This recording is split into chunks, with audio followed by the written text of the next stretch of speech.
called you up, said I need you now, cause I'm losing patience. By 4 you were knocking on my door. I said love is a two-way road, he don't care no more, am I going crazy? Needed you just to help forget it all. And it was easy, you put the records on to replay, danced till we couldn't see straight, till the morning came along. Don't need the weekend, we don't wait until the evening, we don't need to find a reason to turn it out. Hey, it's B-Rad Celebrity Stylist here, your host for Hairstylist Empowerment Podcast. Today we have an exciting guest that I'm so incredibly overjoyed to have. Her name is Jackie Case, and if you don't know Jackie Case, I'm going to tell you a little bit about her right now. So Jackie has been in the health and beauty industry for 24 years. She's been a spa manager, health and beauty manager, trainer, educator, area manager, and operations manager. She also runs her own training school. She was trained in hypnotherapy, NLP, EFT, tapping, 3 principles, CBT, and master business coaching. She has a specialty in the beauty and hair industry and believes that she has skills that are transferable to other businesses as well. So managing a business can be very lonely sometimes. And who do you turn to when you have a problem? Well, that's our guest today, Jackie Case. So Jackie, I want to say thank you for coming on the show today. Hello. So Jackie, you're from the UK, is that correct? I am indeed, yes. Wow. So I'm so excited to have you on because I think today's podcast is going to be amazing because you have so much knowledge. And I think it's one thing that I think we have a lot of salon coaches or business coaches, but they don't come from it from an approach like you do, especially having EFT and NLP and things like that. So first, kind of give us a little bit of your story, like what made Jackie Case Jackie Case? Okay, well, I obviously started in the hairdressing industry when I was younger, like everybody else, but I had phenomenal training. I trained at Harrods. I then went out on the cruise ships. I then worked my way up into management. I then worked for L'Oreal as a technician. I've been an area manager. And for me, whenever you go into any form of management, I never saw my job as a manager. I always saw myself as a trainer. So my job was to make somebody do the best that they possibly can be.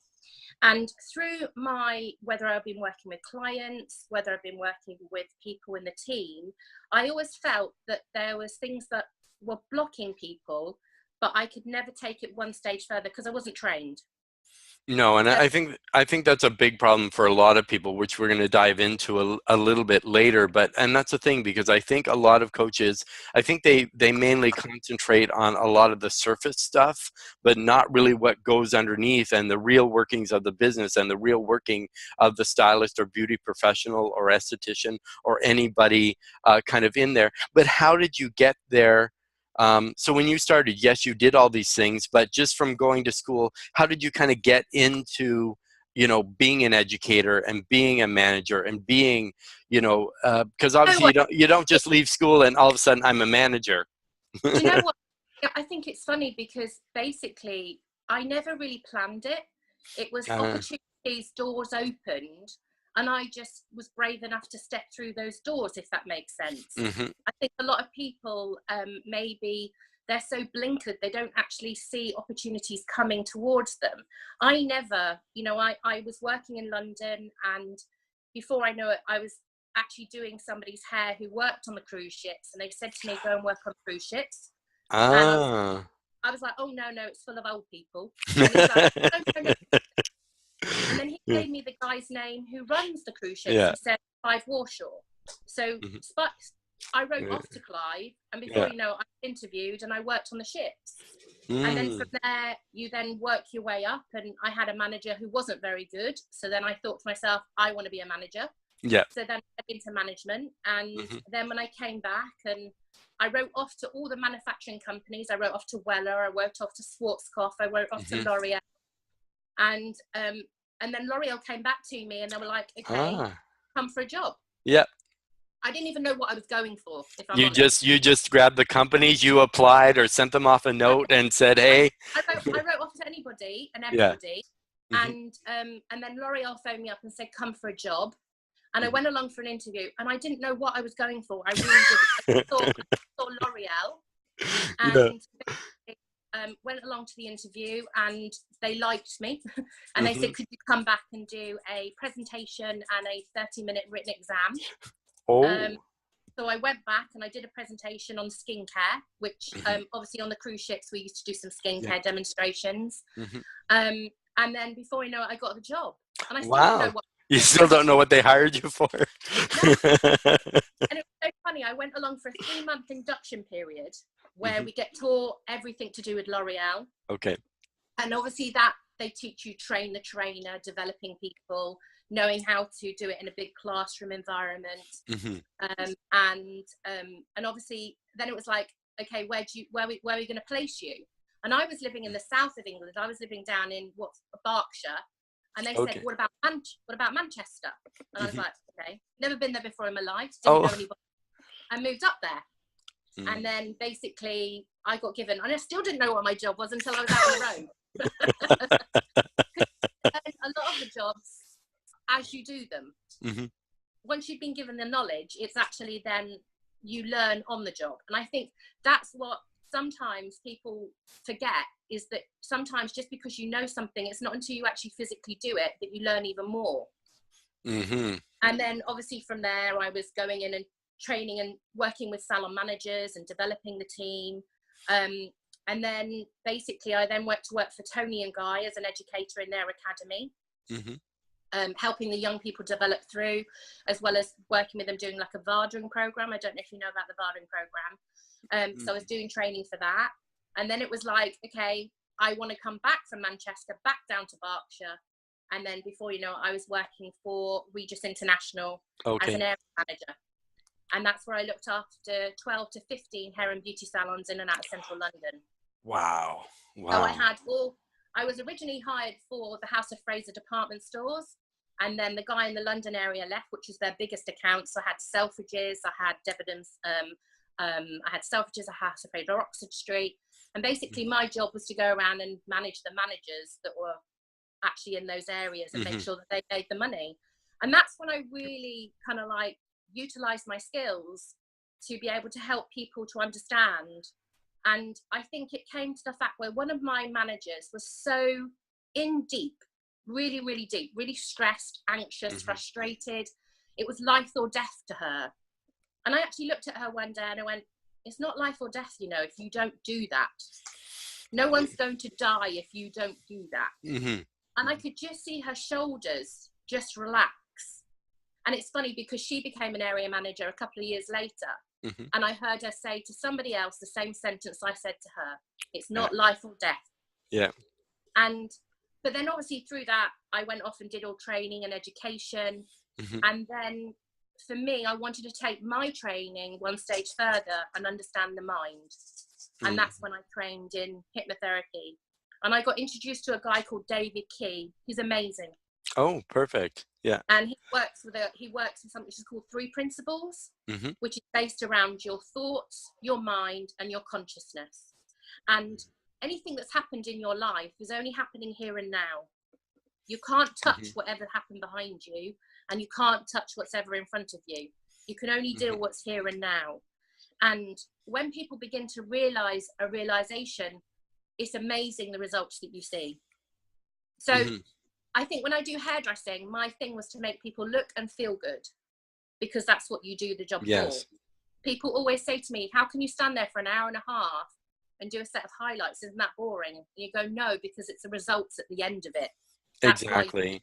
Well, and it's a connection you make with the client. And as I say, it is a result. But I think a lot of people after a while, we may touch on this if you have any thoughts too about burnout and things like that, because I think a lot of even hairstylists, managers, people in the industry, they put their mind on autopilot. And they're there physically, but they're just not there mentally.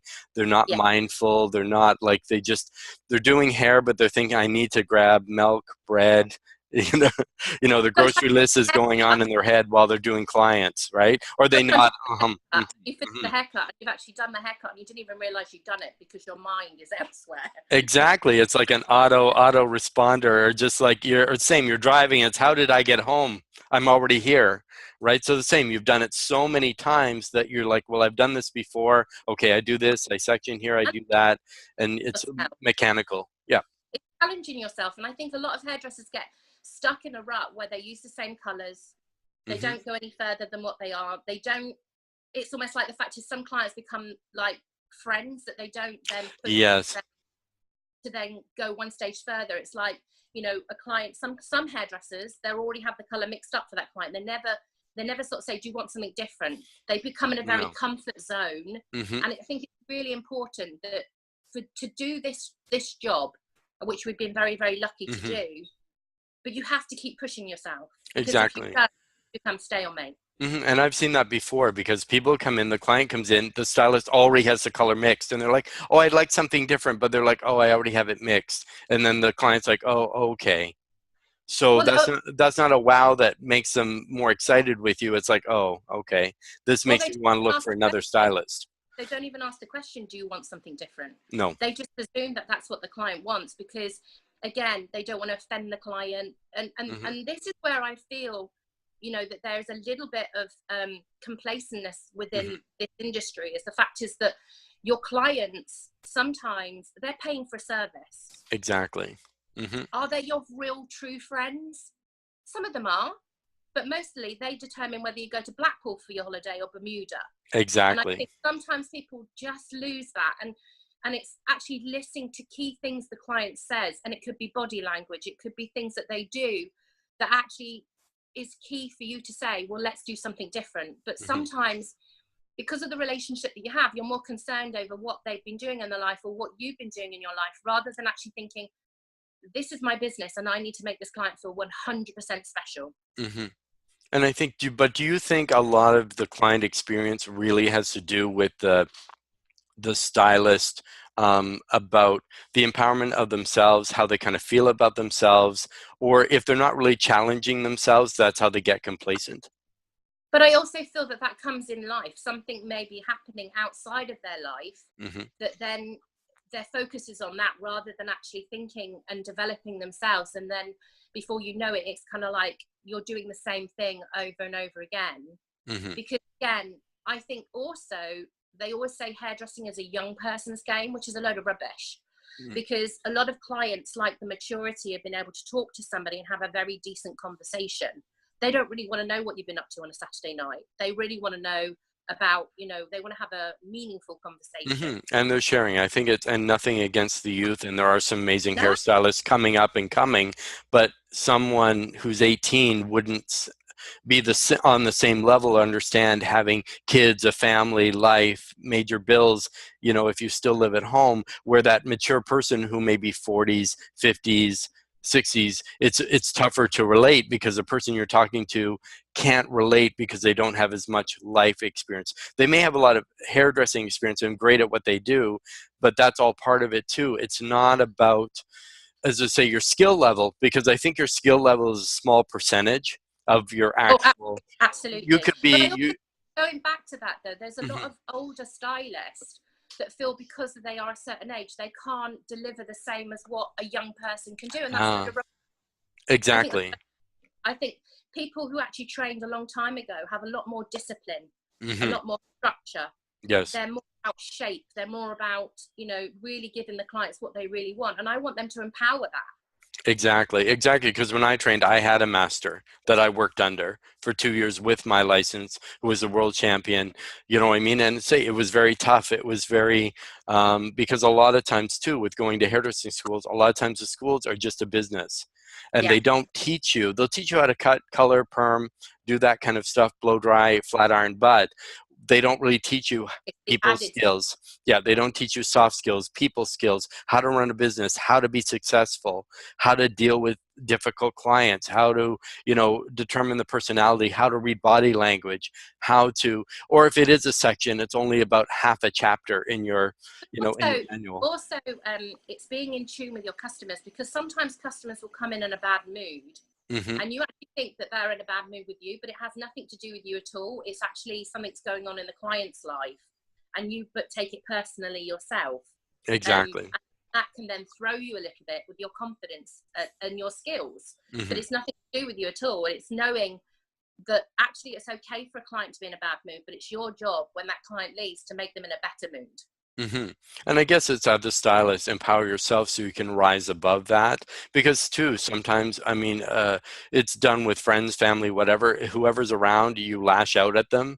You know what I mean? And it's probably, you hurt the ones you care about the most, you know, just because you're just in the line of fire. So you can't always, you know, and say push through, and you may get somebody who's difficult, but you don't know what situation they had before they came in, right? No, And and it could be something very relevant, but unfortunately, because as hairdressers, mm-hmm. I believe that we're quite touchy-feely people. We're Yes. actually in tune with emotions. Mm-hmm. So if somebody comes in and they're in a bad mood, we automatically want to make them feel good, but sometimes it's not our control on how we can actually do that. Exactly. And we're one of the few businesses where we're actually paid to touch the client, right? Yeah. So then, and have an actual connection with them. Yeah. Into their personal space. Exactly. Exactly. What do you think the largest challenge is for hairdressers and owners today from your point of view? I think sometimes, well, when I was going into hairdressing, or maybe when I was going into my job, it was almost like the will to want to do that job very, very well. And I'm not saying everybody, but sometimes because of the way the industry's gone, is the fact is that people can actually set up on their own. They don't have any fear for their jobs anymore. As in the fact is, and I think from an owner's point of view, is that they're working really hard to make that business very successful. They haven't got staff members that are wanting to invest in them. It's very hard for a salon owner to then push and develop that staff member if they're not bothered. Exactly. Or they'll just, or they do train them and they go off and go to another salon and then take the clients that wish to go with them. Yeah. I think there is going to be a positive, and I think I spoke to you about this the other day when I said to you, over here in the UK, they've obviously stopped the school level now till they're 18. Yes. And when people turn 16, there's not that push then to make them do an apprenticeship. And so sooner or later in this country, there's going to be a shortage of very good hairdressers, because the fact is the next generation is not coming through as freely as what they used to before. And as I said, it's making it very easy for people to then set up businesses on their own. And I'm not saying that's wrong, but a lot of people who set up businesses think it's going to be easy, and it's not. Sorry. No, definitely not. Because too, for me right now, I'm on a Canadian tour with Care Green Canada, and we go to all the schools, the salons, but it's amazing how to see the technique. You know, I get anything from the people that are experienced. No, I don't need to try that. No, I don't need, it's to say it's a hands-on learning certification. We need to see you. And the funny thing is, I just went to a school yesterday, and some of those kids were better than the stylists who have been doing it for years, because then they tend to get lazy. Where these new kids are hungry, they have that fire, they have that passion. And I think that's one thing in the industry we kind of have to get back, in that sense of community, that we're all here to help each other. You know, as an educator myself, I'm here to help you. I'm not here to judge you. No, and I also feel that when it comes down to the money side of the business, a lot of people seem to think there isn't a lot of money to be made in hairdressing. But that is not the case. But it's down to the individual and what they're charging. Exactly. If they don't value what they charge and they think a client won't pay it, then it has a knock-on effect as a vicious circle of what eventually they are going to earn. Yes, but they think, but I guess then what they're doing, they're prejudging the client to say, you can't afford, so I'm not going to do it, or I'm going to charge them less because I don't believe that they can pay for it. So that's the biggest question we always get is, how do I charge, or what do I charge? But then that's subject to where they are located. Sorry, you can probably hear my washing machine in the background. That's okay. we all have to multitask. Basically, that's down to their individual purpose, or the individual person. But also the fact is that where is their value in what they've learned? You know, and obviously over here in England, like they'll say £20 a haircut. Okay. But yet they've been doing it for 15 years or Hmm. 50 pound a haircut for 15 years of experience. Yes. And I think that's really sad Yeah, because mhm. at the end of the day, all the skills and the effort that you took to learn that haircut is just being washed out the window. Exactly, and that's a tough thing, and they don't, a lot of, I think clients don't understand that it costs money to train. It costs money to get better. They expect that the haircut should be the same price as it was 20 years ago, 30 years ago, you know? For Yeah. me, I don't really have an issue with the client Hmm. because the client is only going to what you've offered. Exactly.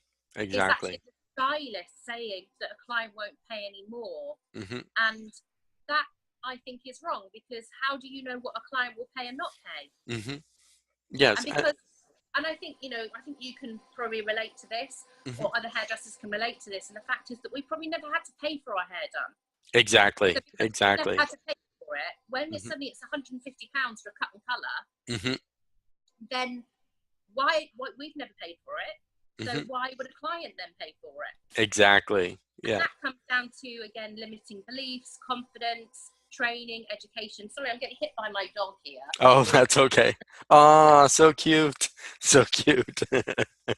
She's bringing a bone. She Oh, wants me to. okay. Yes. Yeah. So, Well, sorry. some of the animals, I mean, obviously they're family and they like to be part of it. They see a camera, and some can be quite like, they see a camera, they got to work that camera. Yeah. So she's throwing a bone all over the place Yeah. at the moment. So, yeah. So I think when it comes down to it, as I said, it's like I always relate it to the fact is that, because friends do our hair for free, Hmm. we have then an issue saying to a client that is what the price is. And I think it's such a shame, because a client will pay, because it's the relationship that you build with that client. It's the whole experience that you're Yeah. providing. And a lot for hairstylists, a lot of us trade off. Like, I'll do your hair, you do my hair. We buy the product, and that's basically what it costs you. But then they don't really understand. We're trading off our service and our time, where with a client, because they have to pay for your skill set. So you've Yes. trained, and you're paying that price because I took the time to go to school, or take an extra week at Sassoon's for $5,000, or things like that, that the client doesn't understand. Where if you're paying a lot of money, like you pay $5,000 for a course for a week, you can't charge $10. You can't charge, I guess, probably you £5, right? No, So, exactly. Well, like, this is the thing. It's almost like, you have to sort of value what it is that you're doing. And mhm, as I said, the cost of the colour, all the taxes, the insurance, all of those mhm, have to come into account. It's not like something you can just poo. mhm. So how would you suggest that if a stylist needs to raise their prices, how should they go about that?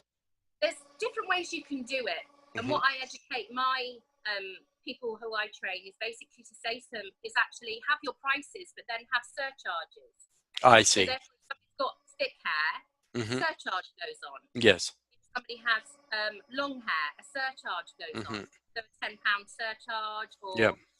but also when you set your prices, is actually consider what does it take for you to do that service in the first place. Hmm. So it's not like a figure that you just put out at the No, you start. just make it up. I think I want to make this much, so I'll just charge this much. Yeah. Or I'm coming away from a client and I've got this much money in my hands, but actually, by the time you then take away everything that you've had to pay to do that service, Hmm. you're probably only left with less than minimum wage half the time. Exactly. And Exactly. that's the scary thought. And then it's the whole thing of the fact is that you're not really earning that much money in hairdressing, when No. actually you can.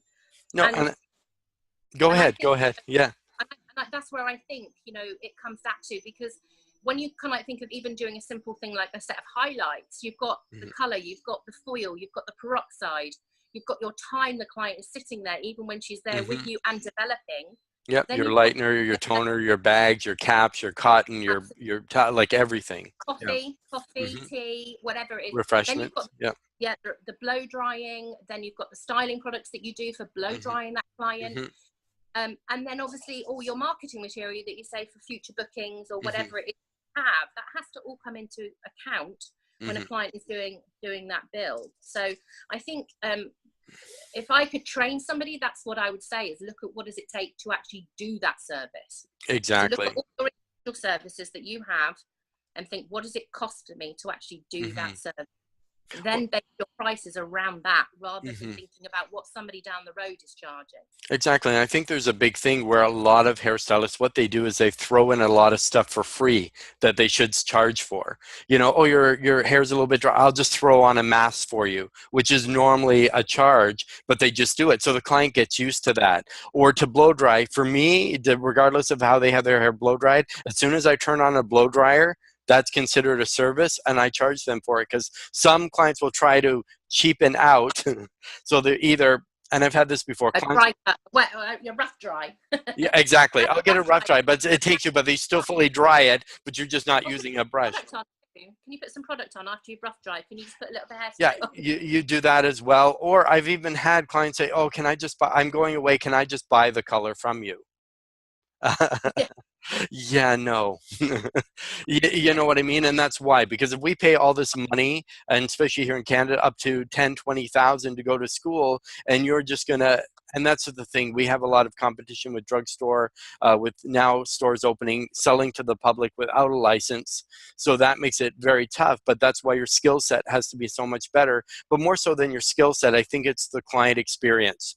And it's that relationship that you have, because you may not be a great stylist, but you may have a really bubbly personality, and that's why people come to you. You may be technically perfect and have no personality, be dry, not talk to your client, and you're not busy. And going back to the other, like people say, well, they're so busy all the time, why are they closing? It's because their pricing isn't done properly. And then, like you said, they're making less than minimum wage, so they can't even get ahead, because a lot of people in the industry don't realize you're paying for your shop, but you're also paying all your home expenses and all your other, and your car expenses and everything else out of that, especially if you don't have a spouse, secondary income. Some hairstylists are working somewhere else just to make sure, like, they own a shop or have a salon suite, and they're also working somewhere else so they can make ends meet. So they'll do hair in the day, and then they'll go and be a waiter or waitress at night, or a bartender. You know, just to make ends meet.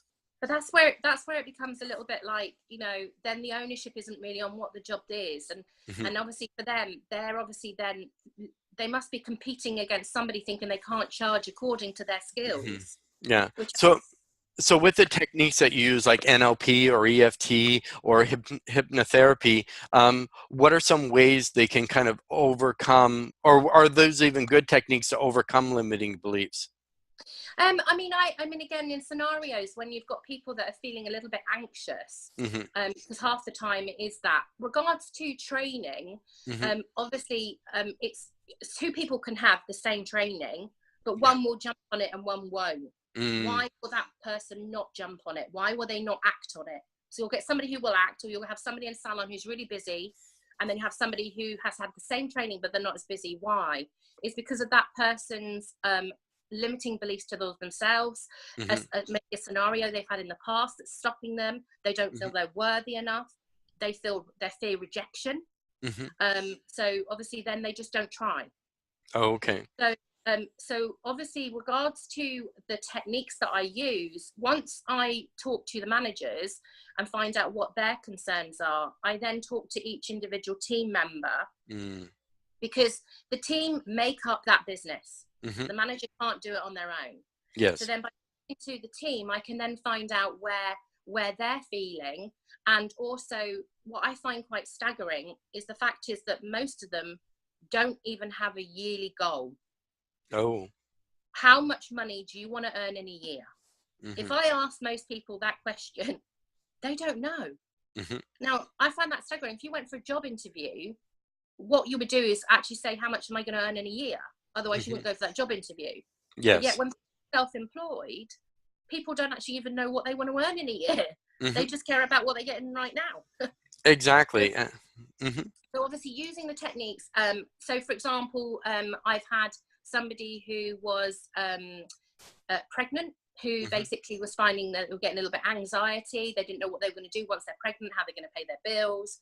So then I do something which is called EFT tapping, which is basically emotional freedom technique.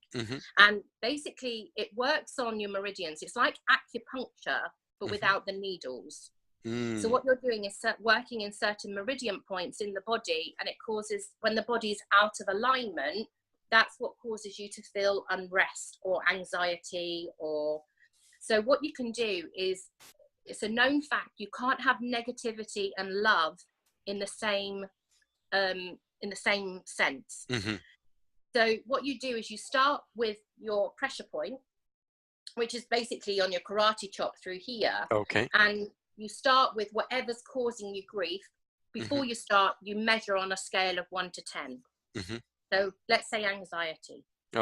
So my anxiety maybe is at an 8 now. So you said, Start here and basically say, even though I'm at a level of an 8. Even though I'm at a level of an 8, I'll just, we'll demo. So, yeah. So even though I'm at a level of an 8, I love and respect myself. I love and respect myself. And you say that 3 times. So even though I'm at a level of an 8, I'm at a level of an 8, I love and respect myself. I love and respect myself. Even though I'm a level of an 8, I'm a level of an 8, I love and respect myself. I love and respect myself. So then you can go between the eyebrows here with 2 fingers, and you say level of an 8. Level of an 8. Yeah, so we can have our audience, if you're listening right now or you're watching on YouTube, you can do this along with us, and you can use the level of times. Yeah. Then go to the edge of the eyebrow. Level of an 8. Yeah. So even though I'm at a level of an 8. You only do it on the crook. On there. Yeah. And then here, just here. Level of. Level of an 8. So just level of an 8. Level of an 8. Level of an 8. Level of an 8. Level of an 8. And then on the edge of the eye, level of an 8. Level of an 8. Level of an 8. Level of an 8. Slow it down, but yeah. So this is a quick version. Obviously, you at home can do it a little bit. Under the eye. Yeah. Level of an 8. Level of an 8. Level of an 8. Under the nose. So you've basically got a point between here and here.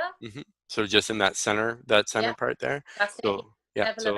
Level of an 8. Level of an 8. Level of an 8. Then you've got the chin. Level of an 8. Level of an 8. Level of an 8. And then you've got underneath here is a point through here. So in between like your collarbone? That's it. Just that basically as it comes that little gap at the bottom, like right underneath, Adam's apple for guys. Yeah. Use the whole hand in that area if you want to, but not like hard, just press it through there. And again, just repeat it, level of an 8, level of an 8. Level of an 8, level of an 8, level of an 8. And then the strange one is underneath your arm. Okay. Like brass, well, obviously you wouldn't have a bra on. No.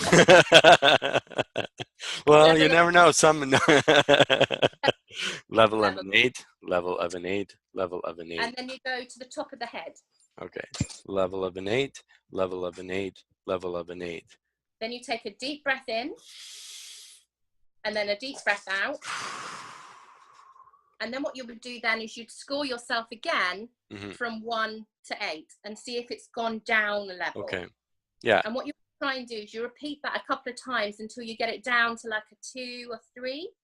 And then there's a mopping up process that you can do as well, which obviously just reduces it.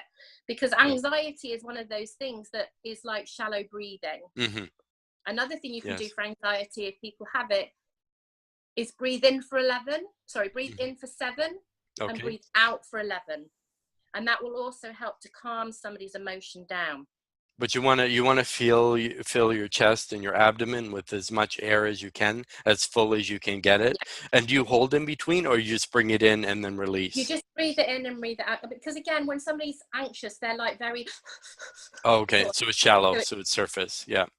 And then hypnotherapy is about obviously working with your conscious mind and your unconscious mind. So I'll do a very, very quick exercise with you now. Sure can, yeah. Hold your fingers together like this. Okay, is that right? Okay, and separate them. Okay. Okay. Now what I want you to do is I want you to imagine both of those fingers, you have a magnet. Okay. And as hard as you can, I want you to keep your fingers open. Okay. Now, what's going to happen is the magnet is going to start to bring those fingers together, regardless of what you think. You're going to fight it as much as you can, but basically the fingers are going to come together, because the magnet's going to pull, pull, pull, pull, and eventually you're going to feel your fingers so they touch. You can fight it as much as you want, but your fingers will still I find the more you fight it, the more it pulls. Because you're like, I have control over this. I can control my fingers, but they're just literally going by themselves.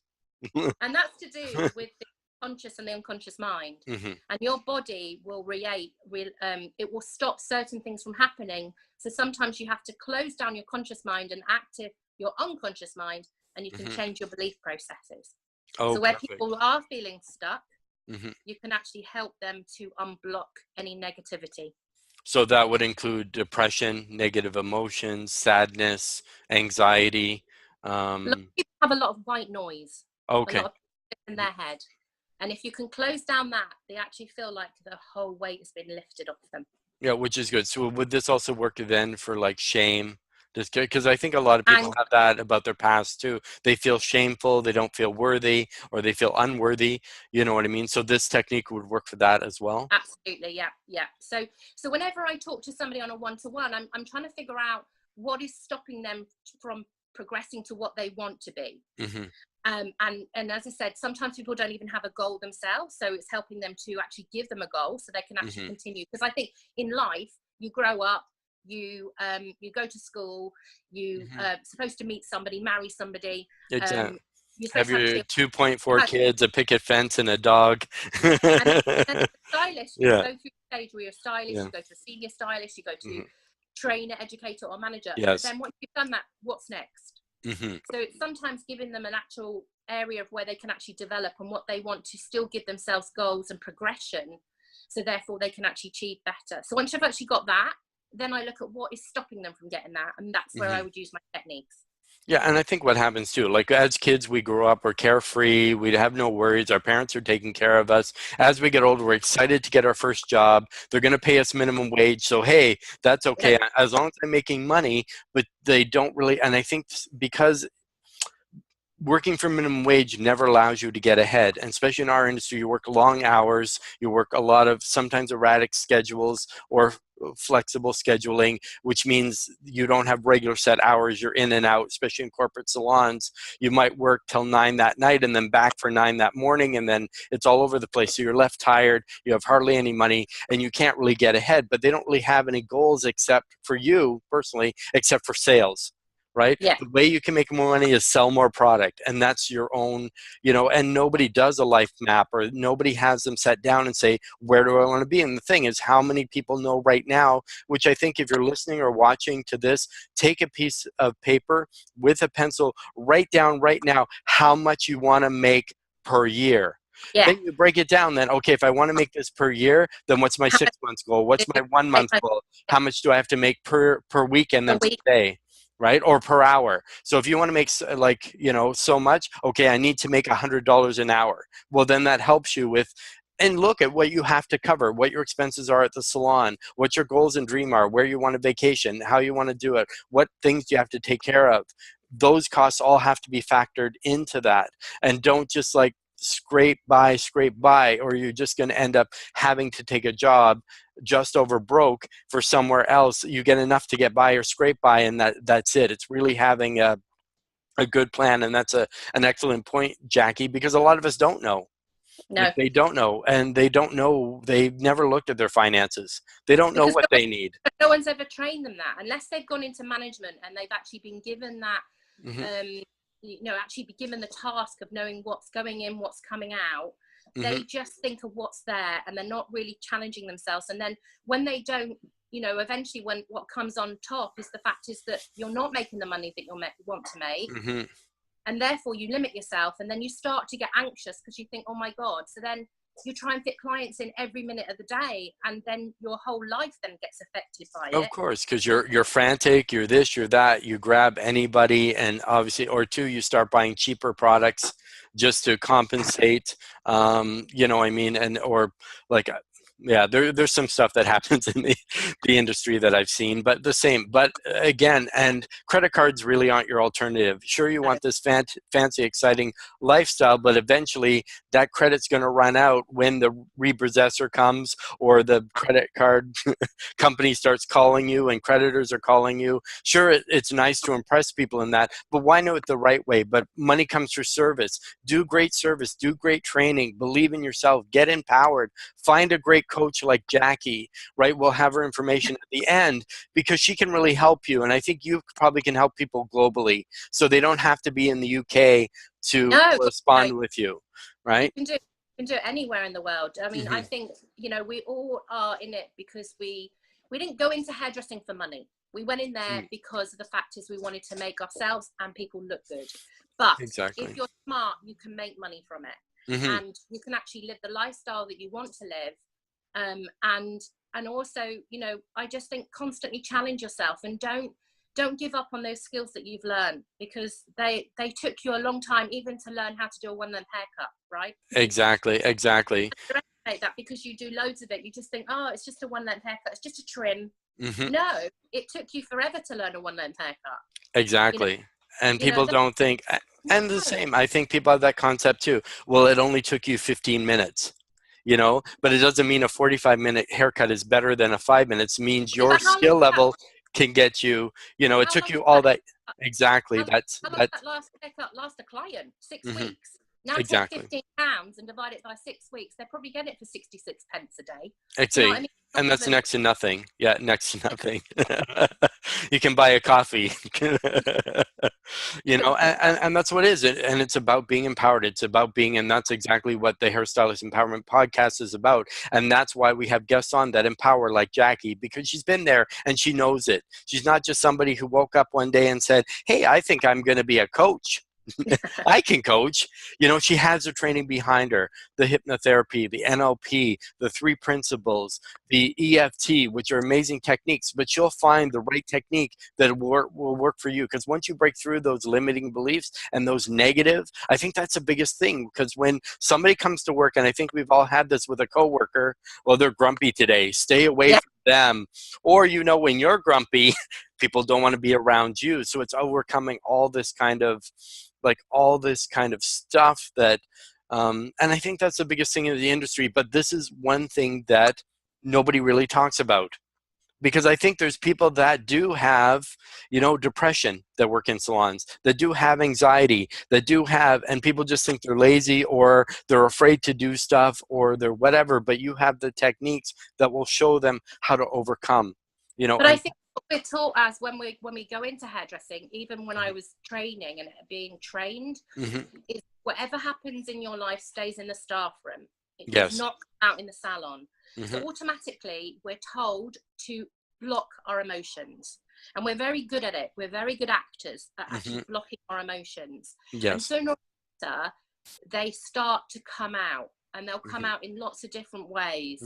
And actually being able to talk about them is really important, because you matter as well. Exactly. But do you believe clients' problems? Exactly. And that's what they want. They're paying you to listen to them. You know, they don't want to hear about, well, this is what I did last night. I shouldn't be at work today because I'm so hungover. They really don't want to hear that. They want to hear about themselves. They want to hear about you talking to them. The only talking they really want you to do is listen. You know, when you manage a salon, you'll always get one person in that salon who can be your problem.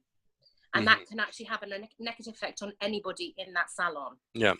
But it's actually knowing how to deal with that one person, I think, is really important, because they can either make or break your salon.